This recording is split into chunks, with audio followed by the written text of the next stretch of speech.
Today, we delve into a tragic story of love, obsession, and murder in the small town of Oakwood, Georgia. The following story is one of dark secrets, emotional turmoil, and a brutal murder that left an indelible mark on everyone involved. This is the case of a respected man whose life ended in a nightmarish way at the hands of an unexpected killer, leaving questions that would haunt the town forever. Robert Anderson, 49, was a well-known and respected figure in the small southern town of Oakwood. He owned Anderson's Hardware, a local hardware store that had been serving the community for over 2 decades. Known for his friendly service and wide selection of tools and supplies, Anderson's Hardware was the kind of place where neighbors could find what they needed, whether it was a simple screwdriver or advice on how to fix a leaky faucet. Robert was often seen behind the counter, greeting customers with a warm smile and chatting about various topics. Robert's life seemed ideal to those who knew him. He was married to Sandra Anderson, 48, his high school sweetheart, and the couple was often involved in local church activities and charity events. However, beneath this seemingly perfect exterior, Robert was hiding a dark secret. Despite his reputation as a devoted husband and exemplary citizen, he had started a secret relationship with Olivia Parker, an 18-year-old high school senior. Olivia, known for her striking looks and intelligence, was a regular customer at the hardware store. Over time, a friendship developed, which soon turned into a sexual relationship. Torn between guilt and desire, Robert struggled with his conscience. As the holiday season approached, he knew the relationship was wrong, but he couldn't free himself from the emotional entanglement that had developed. The relationship was fiery and extremely intense, with Robert torn between his guilt and his growing attachment to Olivia. In the days leading up to his death, Robert appeared distant and distracted, trying to maintain the facade of a loving husband while battling his inner turmoil. As Christmas approached in December 2019, Robert's behavior began to change. He spent less time at home and more time working late. Sandra noticed the change but attributed it to the stress of running the business during the busy holiday season. Friends and neighbors also noticed that Robert seemed worried, no longer as cheerful as before, but no one could have imagined the storm brewing beneath the surface. A storm that would soon shatter the peace of their small town. It was the morning of December 22, 2019, just days before Christmas. Oakwood was quiet, with most residents finishing their Christmas shopping or decorating their homes. Around 9 a.m., Sandra Anderson returned home after the Sunday service at First Baptist Church, where she had volunteered to help prepare for the Christmas Eve service. She noticed Robert's truck parked in the driveway, which seemed odd since he had mentioned needing to pick up some last-minute supplies for the store. When Sandra entered their home on Maple Street, the first thing she noticed was the fresh pine scent from the Christmas tree they had decorated together. The tree was still lit with colorful lights, and beneath it were carefully wrapped gifts, some with her name on them. But something was wrong. The house was eerily silent, and Robert did not respond when she called for him. Upon entering the living room, Sandra encountered a scene that would haunt her forever. Robert's lifeless body lay on the floor near the Christmas tree, surrounded by broken ornaments and tinsel. His head was soaked in blood, as if it were a mangled enchilada, and a hammer lay nearby, covered with what she could only assume was her husband's blood. Sandra fell to her knees, her body trembling as she tried to comprehend what she was seeing. Panic overtook her, but she forced herself to stay calm long enough to call 911. Her voice shaking as she explained the situation to the operator, tears streaming down her face. "Oh my God, my husband isn't breathing. There's blood everywhere," she cried. The operator tried to keep her calm. If you're enjoying this story, kindly do us a favor and subscribe to our channel. It is free and won't cost anything, but it means the world to us. We're just a small channel trying to grow. Thank you, and back to the video. Instructing her not to touch anything and to wait outside for the police and paramedics to arrive. Within minutes, the quiet street was filled with the flashing lights of emergency vehicles. Neighbors peeked out from their windows, murmuring among themselves and speculating about what had happened. Sandra sat on the front porch, dazed and in shock, unable to grasp how her life had changed in an instant. The Oakwood Police Department arrived on the scene minutes after Sandra's 911 call. Leading the investigation was Detective Elena Rivera, a veteran officer with over 15 years of experience. Known for her sharp intuition and methodical approach, Detective Rivera was respected by her colleagues and feared by criminals. As she stepped out of her unmarked car, she was immediately struck by the contrast between the festive decorations on the Andersons' house and the grim scene that awaited her inside. The living room was a disturbing mix of Christmas cheer and brutal violence. The Christmas lights flickered on the tree, reflecting off the broken ornaments scattered on the floor. Robert's body lay near the base of the tree, his head crushed, apparently by multiple blows with a hammer. Blood had splattered onto the nearby ornaments, soaking the wrapping paper and ribbons. Detective Rivera observed the scene, her mind working quickly as she began piecing together what might have happened. The hammer lying next to Robert's body was immediately collected as evidence. The crime scene was bloody but also oddly contained. There were no signs of a struggle beyond the immediate area around the tree. It was as if Robert had been completely caught off guard. The forensic team arrived shortly after, led by Dr. Marcus Chen, a meticulous and detail-oriented medical examiner known for his precise work. Dr. Chen began examining Robert's body, noting the severe head trauma, which likely caused an instant death. He estimated the time of death to be between 1 p.m. and midnight the previous night, based on the state of rigor mortis. Detective Rivera ordered her team to collect all possible evidence. They took fingerprints, photographs, and searched for any other clues that might point to the killer. They also interviewed Sandra Anderson, who was still in shock but managed to provide a basic timeline of her morning and Robert's activities the previous day. As the investigation progressed, Detective Rivera couldn't shake the feeling that this had been a crime of passion. The brutality of the attack suggested deep anger or jealousy, emotions that often fuel such violent outbursts. But who could have hated Robert Anderson so much to kill him in such a brutal way? That was the question Rivera was determined to answer. The first person Detective Elena Rivera decided to investigate was Olivia Parker, the 18-year-old high school senior who had also been Robert Anderson's secret lover.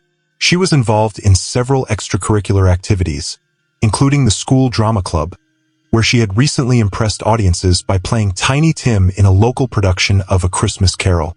But beneath her polished exterior, Olivia was emotionally fragile, a trait that had become more evident in recent months. Olivia lived with her mother, Diane Parker, in a small but tidy house on the outskirts of town. The Parkers were known for being private, and Diane was known in the community for being controlling and obsessed with her daughter's appearance, especially after Olivia's father came out as gay and left the family. When Detective Rivera arrived at the Parker residence on the afternoon of December 22nd, she found Olivia still in her pajamas in her room, visibly affected by the news of Robert's death. The room was a typical teenage sanctuary, with posters of pop stars like Taylor Swift and Ariana Grande, but there were also signs of Olivia's obsession with Robert.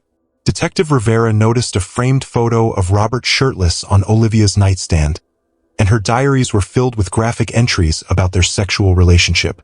During the interview, Olivia initially cooperated but quickly became emotional when questioned about her relationship with Robert. She admitted to the affair, describing how they had grown close over the past year. Olivia revealed that she had fallen deeply in love with Robert and had even fantasized about a future together. However, as Christmas approached, Robert had distanced himself, and she feared he was planning to end the relationship. When Detective Rivera pressed Olivia about her whereabouts on the night of the murder, Olivia hesitated before claiming she had been home alone studying for her final exams. Her alibi was weak, and her emotional state raised red flags for Rivera. Olivia's tears and trembling hands indicated she was under immense stress, but it wasn't clear whether it was from guilt or grief. As the interview continued, Olivia's behavior shifted from grieving to defensive. She insisted she had nothing to do with Robert's death and began speaking erratically, blaming a mysterious man she called Frank for influencing her actions. Olivia claimed that Frank had convinced her to maintain a sexual relationship with Robert, or else he would torture her. But when Detective Rivera asked for more details, Olivia became evasive and confused. Detective Rivera wasn't convinced by Olivia's story. The combination of her emotional instability, her obsession with Robert, and her weak alibi made her a prime suspect. However, Rivera knew she needed more concrete evidence before making an arrest. The investigation into Olivia Parker was far from over, and Rivera was determined to uncover the truth behind Robert Anderson's tragic death. The second person on Detective Elena Rivera's list was Sandra Anderson, Robert's wife of 25 years. Sandra was a well-known figure in Oakwood. If you're enjoying this story, kindly do us a favor and subscribe to our channel. It is free and won't cost anything, but it means the world to us. We're just a small channel trying to grow. Thank you, and back to the video. Recognized for her deep involvement in the community and church activities. She was a warm and friendly woman, always greeting neighbors with a smile and often hosting gatherings at her home. Despite the outward appearance of a happy marriage, Detective Rivera knew that Sandra had harbored suspicions about Robert's fidelity for quite some time. Sandra had spent the days leading up to the murder preparing for Christmas. She was busy with church events, including the upcoming Christmas Eve service at First Baptist Church. To the outside world, it seemed like Sandra was focused on her faith and family, but inside, she was worried by a growing sense of unease. She had noticed Robert's increasing absences, which he often explained as work-related or part of his commitment to the church. However, Sandra couldn't shake the feeling that something was wrong. When Detective Rivera interviewed Sandra on December 22nd, Sandra was still in shock from discovering her husband's body that morning. Sitting at the kitchen table, Sandra recounted her marriage to Robert, describing him as a loving husband but also admitting that they had grown distant and that their relationship had lost its intimacy in recent years, especially after their son Jason went off to college. She confessed that she had suspected Robert was having an affair after he repeatedly rejected her requests for intimacy, but she had no proof. Sandra's eyes filled with tears as she spoke about the strain this had put on their relationship, particularly in the last few months. Detective Rivera asked Sandra about her whereabouts on the night of the murder. Sandra claimed that she had been at home preparing for the next day's church service. She had gone to bed early, assuming Robert would join her later, but when she woke up in the middle of the night and realized he wasn't there, she thought he had fallen asleep in the living room. It wasn't until the next morning that she discovered the horrifying truth. Sandra's account of the night was straightforward, but Detective Rivera couldn't ignore the possibility that Sandra's suspicions about Robert's infidelity might have driven her to commit murder. The brutality of the crime suggested a deeply personal motive, and as Robert's wife, Sandra had both the opportunity and a potential reason to kill him. However, Sandra's grief seemed genuine, and her cooperation with the investigation was unwavering. She answered all of Rivera's questions without hesitation and even provided access to Robert's personal belongings, including his phone and computer. Still, Rivera knew that emotions could be powerful motivators, and she wasn't ready to rule Sandra out as a suspect just yet. The investigation continued with Rivera keeping a close eye on every detail of Sandra's story. The third name on Detective Elena Rivera's list was Diane Parker, Olivia Parker's mother, a woman with a strong and controlling personality. Diane was known in Oakwood as a perfectionist, always concerned with appearances and maintaining a strictly orderly home, especially after her husband left her when he came out as gay.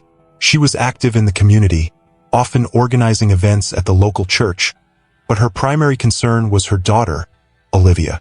The relationship between Diane and Olivia had always been tense. Olivia, young, beautiful, and full of sexual potential, had been the object of Diane's obsessive fear. Diane's control over Olivia extended to every aspect of her life, from the clothes she wore to her social interactions. It was well known among neighbors that Diane had very high expectations for her daughter and was often harsh when those expectations were not met. There were even rumors that Diane disciplined Olivia severely, with one particularly disturbing story claiming that Diane would spank Olivia whenever she thought her daughter was attracting too much attention from the men in the community. Detective Rivera approached Diane on December 23rd, the day after Robert Anderson's body was found. Diane was at home, seemingly unperturbed by the previous day's events. She welcomed Rivera into her immaculate living room, decorated with traditional Christmas ornaments. including a perfectly adorned tree and a nativity scene. Diane was calm and composed as she spoke, but there was an underlying tension in her demeanor. Rivera began the interview by asking Diane about her relationship with Robert. Diane was quick to praise Robert, describing him in a distant manner as a good man and a pillar of the community. However, when the conversation shifted to Olivia, Diane's tone became more cautious. She admitted that she had been upset with Olivia's recent behavior, noting that her daughter had started wearing makeup and a bra in the weeks leading up to the murder. When Rivera pressed Diane on whether she knew about Olivia's sexual relationship with Robert, something she had been trying to avoid, Diane's composure faltered slightly. She denied knowing about the relationship but admitted that she had noticed Olivia had begun dressing like a prostitute. In her words, Diane claimed that she had tried to talk to Olivia about it, but her daughter had ignored her, insisting that everything was fine. Rivera couldn't ignore the possibility that Diane's jealousy and need for control might have driven her to commit the murder. Diane's intense need to control her daughter, combined with the potential scandal of Olivia's sexual relationship with a much older man, could have been her worst nightmare. This gave her a plausible motive. However, Diane remained cold and calm throughout the interview, showing little sign of guilt or remorse. She was polite and cooperative but offered little useful information. As Rivera left the Parker home, she knew she couldn't rule Diane out as a suspect. The investigation was becoming more complex, with each suspect revealing new layers of potential motives and secrets. But without concrete evidence, Rivera was still piecing together the puzzle. On December 24, 2019, just a day before Christmas, the investigation took a significant turn. It was a cold, gray morning in Oakwood, Georgia, with temperatures hovering around 40 degrees Fahrenheit. Detective Elena Rivera and her team returned to the Anderson residence, meticulously re-examining every corner of the crime scene, determined to find any clues they might have missed. As the team combed through the house, an officer noticed something strange near the fireplace. Among the carefully wrapped Christmas gifts, he found a small torn piece of paper partially hidden under the rug. The paper appeared to be a handwritten note, but only a fragment was legible. It read, "Dirty boy, meet me at," followed by a time 1 p.m., and the initials OP. This discovery immediately caught Detective Rivera's attention. If you're enjoying this story, kindly do us a favor and subscribe to our channel. It is free and won't cost anything, but it means the world to us. We're just a small channel trying to grow. Thank you, and back to the video. The initials OP seemed to match those of Olivia Parker, Robert's secret lover. The time mentioned in the note also matched the estimated time of Robert's death. Rivera realized that this could be the key piece of evidence linking Olivia directly to the crime scene on the night of the murder. Rivera quickly ordered a forensic analysis of the note, hoping to determine if the handwriting matched Olivia's. The note was sent to the Georgia Bureau of Investigation in Atlanta for further analysis. Meanwhile, Rivera decided to return to Olivia's house to search for anything that could connect her to the note or the crime. At the Parker residence, Rivera and her team found a notebook in Olivia's bedroom, hidden under her mattress. The notebook was filled with disturbing entries about her obsession with Robert, including detailed descriptions of their sexual encounters and plans to secretly meet him. One of the entries, dated December 22nd, matched the time and place mentioned in the note found at the Anderson home. This new evidence was crucial. It not only placed Olivia at the crime scene, but also provided a motive driven by jealousy and obsession. Rivera felt the case beginning to take shape, with the pieces of the puzzle finally coming together. Back at the station, forensic analysis confirmed that the handwriting on the note matched Olivia's. This was the breakthrough Rivera had been waiting for. With this new evidence, the investigation quickly focused on Olivia Parker, making her the prime suspect in Robert Anderson's murder. With this new breakthrough, Rivera decided to interrogate Olivia again. During the second interrogation, Olivia attempted to change her story. She claimed that Frank, an imaginary secret lover, had been manipulating her for years and that he had forced her to kill Robert. According to her elaborate version, Frank was a high-ranking politician involved in sexual rituals and secret satanic and wicked practices. Olivia insisted that Frank had coerced her into living a life of sin and had eventually commanded her to murder Robert. The police, however, were not fooled by her story. Detective Elena Rivera, who had been leading the investigation, saw through the lies. Despite Olivia's attempts to shift the blame, the evidence was clear. The handwriting on the note found at the crime scene matched Olivia's, and her obsessive diary entries painted the picture of a young woman consumed by jealousy and rage. When confronted with the evidence, Olivia once again tried to alter her version of events.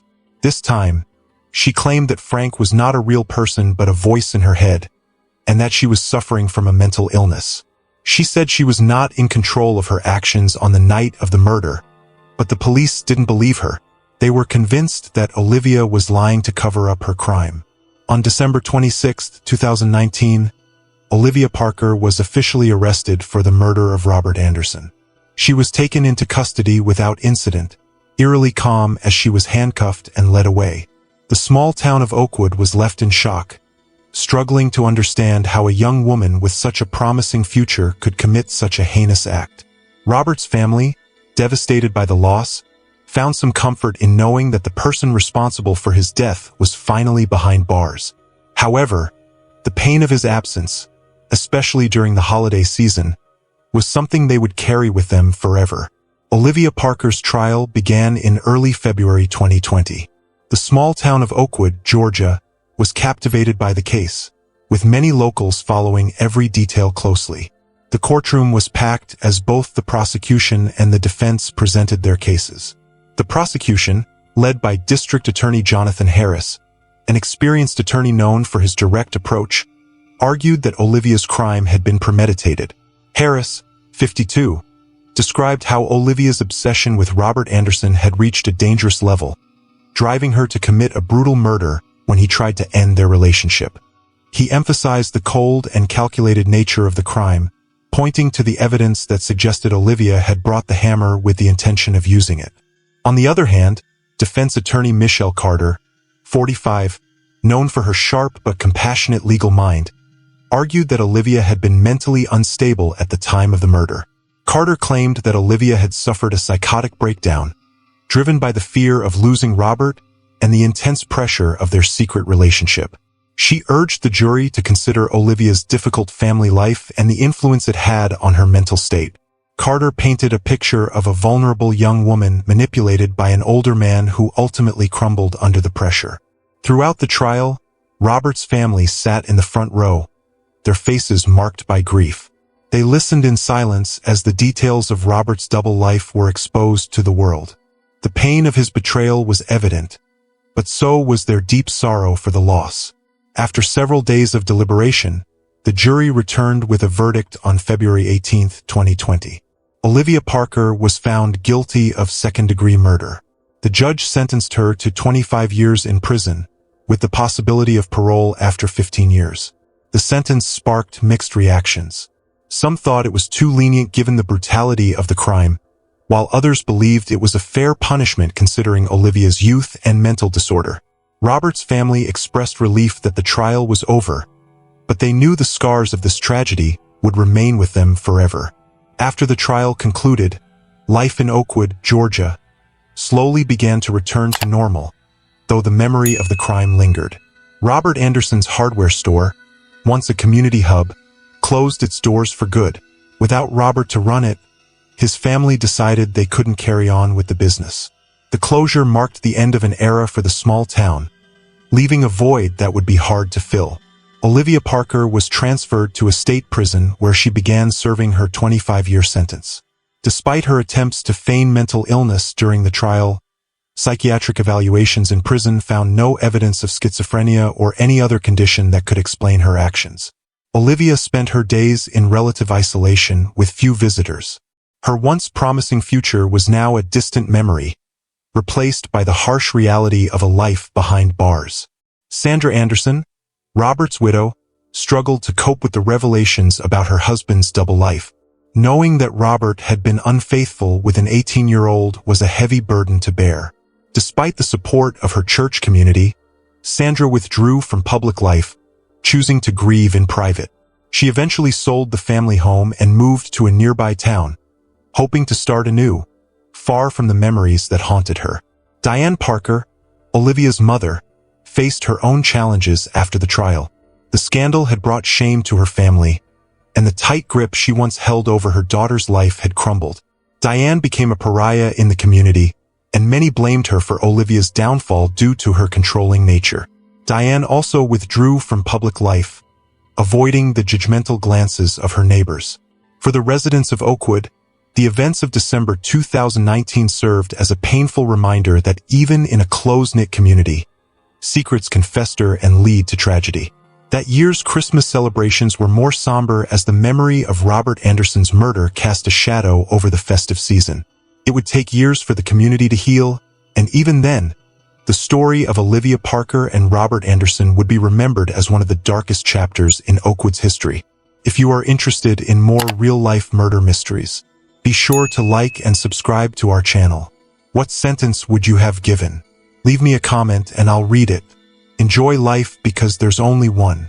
Yours truly, the detective.